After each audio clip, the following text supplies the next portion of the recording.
Well, it's meant a great deal to me. I started out as a paraprofessional and with no inkling that I was going to become a teacher.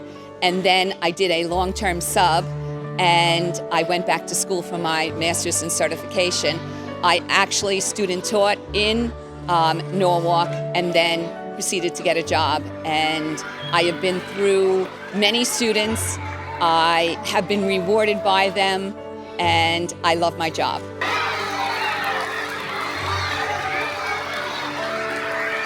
My name is Ramona Matias, and I am the administrator assistant for Ms. Sweeters.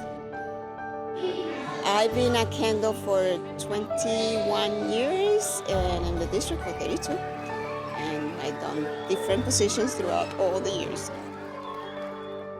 It's been amazing. It's the greatest experience. Very grateful to have worked with so many great people, and most of all, honored to service our amazing students. Now, it was a very large surprise for me, and I thank you very much to the district for recognizing my service.